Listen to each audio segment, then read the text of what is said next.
की निवडणुका संपेपर्यंत या लोकांनी फक्त या महागाईवर कंट्रोल करण्याचा प्रयत्न केला। निवडणुका संपल्या की डिझेल आणि पेट्रोलचे भाव, गॅसचे भाव वाढवायला सुरुवात केली आणि कालच पंतप्रधानांनी सांगितलं। मला आश्चर्य वाटतं की निवडणुकीच्या पर्यंत हे मौन बघतात आणि निवडणुका संपल्यानंतर आपल्याला आता काटकसर करावं लागेल, कोरोना काळातली आठवण करून द्यायला लागले। मला वाटतं की हे जनताना असं आहे की सध्या देशामध्ये लोकशाहीच्या आडून हुकुमशाही चाललेली आहे। जर आपण बघितलं, विरोध करणारा संपवला पाहिजे। पूर्वीच्या निवडणुका आताच्या निवडणुकीमधल्या स्ट्रॅटेजीमध्ये फार बदल केलेला आहे। सत्ता कुठल्याही परिस्थिती मिळवायची त्यासाठी पाहिजे ते करायची शासकीय यंत्रणा, निवडणूक प्लॅनिंग अशा पद्धतीने निर्णय घेण्याचा प्रयत्न केला जातो। एक महिला जी आजही या असलेल्या सिस्टीमच्या विरोधात लढत होती, त्यांना लोकशाहीने पाडलं का यावर कोणाचा विश्वास नाही। त्यांना प्लॅनिंगने पाडण्याचा प्रयत्न केला आणि उद्या कदाचित सुडाचं राजकारण, विरोधक हा राहिलाच नाही पाहिजे म्हणून वेगवेगळ्या प्रकारच्या केसेस किंवा वेगवेगळ्या प्रकारचे गुन्हे दाखल करून त्यांना सुद्धा त्या ठिकाणी अडकवण्याचा प्रयत्न होऊ शकतो, अशा प्रकारची चर्चा आहे।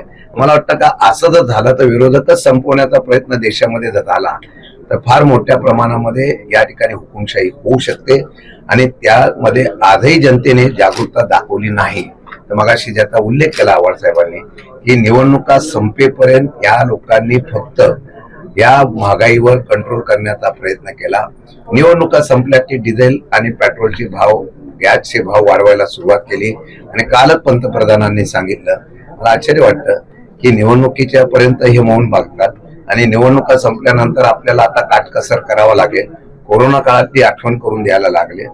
मला वाटतं की हे जनतेने आता ओळखलं पाहिजे की ज्या पद्धतीने, आणि मगाशी सांगताना एक राहिलेला आहे, डॉलरच्या भावामध्ये रुपयाची घसरण फार मोठ्या प्रमाणात झाली, कधी नव्हती एवढी घसरण। ज्यावेळेला होते त्यावेळेला महागाई वाढते आणि ज्यावेळेला ही पद्धतीने देशाच्या पातळीवर, जगाच्या पातळीवर आता गांभीर्याने विचार झाला नाही, येणारं फार मोठं संकट हे देशावर येऊ शकतं।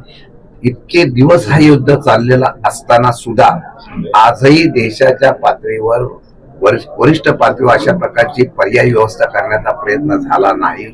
चुकीचे निर्णय घेतल्यानंतर याचं सांगितलं की आम्ही पूर्वी सर्व राष्ट्राची मैत्रीपूर्ण संबंध होते, आज दुर्दैवाने काही दबावापोटी काही ठिकाणी निर्णय घेताना देशाचे पंतप्रधान कमी पडले।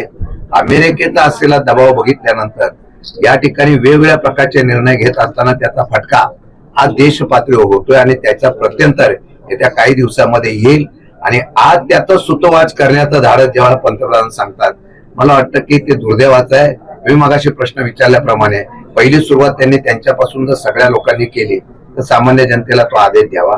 सामान्य जनतेला जेव्हा आपण आव्हान करतो त्यावेळेला त्या सामान्य जनतेच्या मध्ये आता त्यांना पर्याय काय करू शकतात हे फक्त तुम्ही काटकसर करायला सांगताय, पण त्याचा परिणाम हा सर्व क्षेत्रात होणार आहे।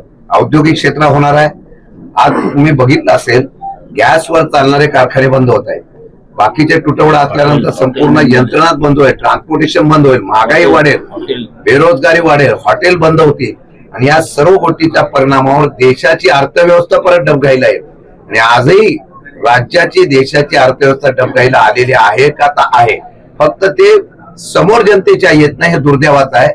माझी विनंती आहे की आज ठाण्यामध्ये पत्रकार परिषद होत असताना ज्यावेळेला देशाच्या पंतप्रधानांनी आव्हान केलेलं आहे, त्यांनी सध्याची देशाची परिस्थिती, ज्याचा उल्लेख मगाशी झाला, डिझेल पेट्रोल नसेल तर काय करू शकतो याच्यावर खुलासा करणं गरजेचं आहे। ते दुर्दैवाने होत नाही आणि जनतेला आव्हान केलं ते हे चुकीचं काम आहे। मला वाटतं की जनतेने आता विचार करायला पाहिजे की सत्तेवर ज्यांना बहुमत दिलं, पूर्ण देश त्यांच्या ताब्यात दिल्यानंतर सुद्धा फक्त उद्योगधंद्यासाठी आणि व्यापारी मित्रासाठी जर देश चालवत असतील तर त्याचा विचार आता जनतेने, क्रांतीने करणं गरजेचं आहे।